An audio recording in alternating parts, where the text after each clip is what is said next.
జై శ్రీరామ్. ఆ రామ్ లల్లాని ఎప్పుడెప్పుడు చూస్తావా అని అందరి కళ్ళల్లోనూ ఒక ఆతృత మనందరికీ కనిపిస్తూనే ఉంది. భారతదేశం అంతా కూడా సెలబ్రేట్ చేసుకుంటున్న మూమెంట్ ఇది. రామ మందిర ప్రారంభోత్సవం ప్రతి ఇంట్లో ఒక ఫెస్టివల్ లాగా, మా ఇంట్లో జరుగుతున్న వేడుకలాగా అందరూ ఫీల్ అవుతున్నారు. అయితే ప్రత్యేకించి ఈ కార్యక్రమానికి అంటే శ్రీరాముడి విగ్రహ ప్రతిష్టాపన కార్యక్రమానికి చాలా తక్కువ మందికి, పోల్చుకుంటే ప్రపంచ వ్యాప్తంగా చూసుకుంటే గనుక కేవలం 7,000 మందికి మాత్రమే ఆహ్వానాలు వెళ్ళాయి. Gautam neuro care, brain stroke, migraine, fits, brain and spine surgeries కి బెస్ట్ న్యూరో సర్జన్. అందులో వచ్చేటువంటి ఆ VVIPలు ఎవరైతే ఉన్నారో వాళ్ళకి కూడా కొన్ని నియమ నిబంధనలు ఉన్నాయి. ఖచ్చితంగా ఆ రూల్స్ వాళ్ళు కూడా ఫాలో అవ్వాల్సిందే. ఎందుకంటే భద్రత దృష్ట్యా, కొన్ని కారణాల దృష్ట్యా ఈ ఏర్పాట్లు అనేవి చేయటం కావచ్చు, ఈ రూల్స్ అనేవి పెట్టడం జరిగింది. ఏవైతే మొబైల్ ఫోన్స్ కావచ్చు, చార్జర్లు కానీ, ఏవైనా ఇతర ఎలక్ట్రానిక్ వస్తువులు ఏవి కూడా లోపలికి అనుమతించని పరిస్థితి. ముందుగానే అంటే దగ్గర ఒక 2-3 అంచెల భద్రత ఉంటుంది అక్కడ. సో ఎక్కడి నుంచి దాటుకుని వెళ్లే ప్రసక్తి అయితే లేదు. ఎలాంటి ఎలక్ట్రిక్ సామాన్లు ఏవైతే ఉంటాయో వీటికి సంబంధించినవి చిన్నవే కావచ్చు, చార్జర్లు కానీ, ఫోన్లు కానీ, ఎలక్ట్రిక్ వాచెస్ కానీ, ఏవైనా సరే ఐ వాచెస్ కానీ ఏవి కూడా లోపలికి అనుమతించట్లేదు. అందులో మరి ఫుడ్ విషయంలో కూడా లోపల ట్రస్ట్ వారే కొంతమంది కొన్ని స్వచ్ఛంద సంస్థలకి చెప్పి వాళ్ళతో ప్రిపేర్ చేయించారు. అందులో భాగంగా సురభి ట్రస్ట్ వాళ్ళు చాలా చక్కగా ఫుడ్ ప్రిపేర్ చేసి ఇలా బాక్సుల రూపంలో VVIPలు ఎవరైతే మందిరం లోపల ఉంటారో ఆ ప్రతిష్టాపన కార్యక్రమం అంతసేపు కూడా దగ్గర ఒక 3,000 మంది వరకు లోపల ఉండే అవకాశం ఉంది. అంటే 7,000 మందికి ఇన్విటేషన్ ఇచ్చినప్పటికీ ఇంకా ఎక్కువ మంది వచ్చే ఛాన్స్ ఉంది. అయితే అందులో భాగంగా మరికొంతమంది బయటి ఆవరణలో ఎవరైతే ఉంటారో వాళ్ళు దగ్గర ఒక 3,000 మెంబర్ దాకా ఉండే అవకాశం ఉంది. కాబట్టి వాళ్ళకి ఇలా ఫుడ్ ప్రిపేర్ చేసి ఇచ్చారు. అసలు ఈ బాక్స్ లో ఏముంది? ఈ భోజన ప్రసాదం ఇక్కడ కూడా రాసింది చూసారా, శ్రీరామ్ భోజన ప్రసాదం అని చెప్పి. అసలు ఈ బాక్స్ లో ఏముందో చూద్దాం.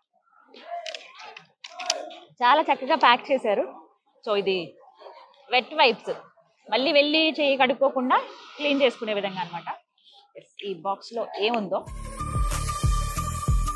జై శ్రీరామ్. ఇక్కడ ఈ బాక్స్ లో కూడా చూడండి, పైన మనకి రామ మందిరం ఇక్కడ ప్రింట్ వేశారు. ఈ విధంగా స్టిక్కర్ లాగా దీనిపైన అతికించేశారనమాట. మొత్తం రామ మందిరం ఎంత సుందరంగా ఉందో ఆలయం. అసలు చూస్తేనే కళ్ళు మిరుమిట్లు గొలిపే దీపకాంతులతో నింపేశారు. అది ఉదయమైనా సాయంత్రం అయితే ఇంకా తేజోమయంగా కనపడుతుంది. సో ఒక టిష్యూతో కవర్ చేశారు. Wow, very simple snack box అని చెప్పుకోవచ్చండి. ఉండే ఆ కాసేపు కూడా బయట వస్తువులు ఏవి లోపలికి ఎలా చేయరు కాబట్టి ఆలయం వాళ్ళు ఈ విధంగా కొన్ని ట్రస్ట్లకి చెప్పి ఈ విధంగా భోజన ఏర్పాట్లు చేశారు. స్వామివారి ప్రసాదం ఇది. ముందుగానే అన్ని ప్రిపేర్ చేసేసి ఉంచేశారు. ఇక రేపు పొద్దునే కదా, అందుకని ఇప్పటికీ అన్ని ప్రిపేర్ అయిపోయాయి. సో ఒక్కటి చూద్దాం ఏంటి అనేది. పేపర్ లో కొంచెం వేడిగా ఉంది. ఇంకా ఇప్పుడు నేను పట్టుకున్నా కూడా అసలే చెప్పాలండి, ఇక్కడ చాలా చల్లటి వాతావరణం. దగ్గర 10 డిగ్రీలు ఉంది, 10-11 డిగ్రీలు. చేతులు అసలు వెంటనే ఇలా చల్లగా అయిపోతున్నాయి. పూలు చేయడానికి కూడా చాలా కష్టంగా ఉంది. అంత ఎముకలు కొరికే చలి అనమాట, అంత చలేసేస్తోంది. ఈ చలిలో కూడా ఇవి ఇంత కొంచెం వెచ్చగా ఉన్నాయంటే గ్రేటే. సో రేపటి వరకు ఇవి ఉండాలి. ఆ ఫ్రెష్నెస్ అనేది ఖచ్చితంగా ఉంటుంది. ఇప్పుడే ప్రిపేర్ చేశారు. సో వాళ్ళకి ఇచ్చేటువంటి స్నాక్ బాక్స్లు ఈ విధంగా తేప్లా అంటారు కదా, గుజరాతీ వాళ్ళు ఎక్కువగా ప్రిపేర్ చేస్తారు. ఇది అటు సైడ్ వాళ్ళు ఎక్కువగా ప్రిపేర్ చేసేది. అలాగే పూరి, 2 పూరి 2 తేప్లా ఇస్తూ ఉన్నారు. అలాగే వీటి కోసం అని చెప్పి సబ్జీ, బఠానీ బీన్స్, క్యారెట్ తోటి కర్రీ అన్నమాట. సో ఇవి కాంబినేషన్ వీటికి.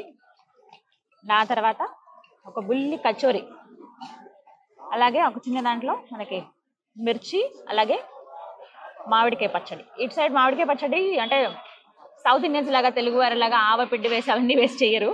కొంచెం డిఫరెంట్ గా ఉంటుంది, బాగుంటుంది టేస్ట్. కొంచెం పుల్లగా ఉంటుంది, కారంగా ఉంటుంది. అలాగే స్వీట్ లేకపోతే ఎలా, మధురం స్వామివారికి చాలా ఇష్టం కదా.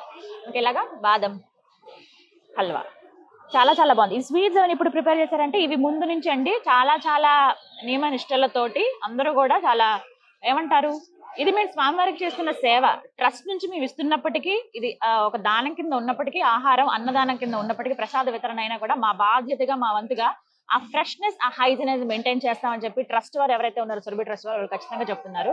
2 డేస్ ముందు నుంచి ఇది ప్రిపేర్ చేసేసారు. ఎందుకంటే స్వీట్ ఉంటుంది ఖచ్చితంగా, మనకు ఒక 4-5 రోజుల వరకు స్వీట్ ఏం పాడవదు. సో ఆ ఫ్రెష్నెస్ అనేది అలాగే ఉంది. స్వామివారి ప్రసాదం బాగుంది. అలాగే కచోరీ కావచ్చు, ఇవి ఇందాక ప్రిపేర్ అవుతున్నప్పుడు కూడా చూసాను నేను.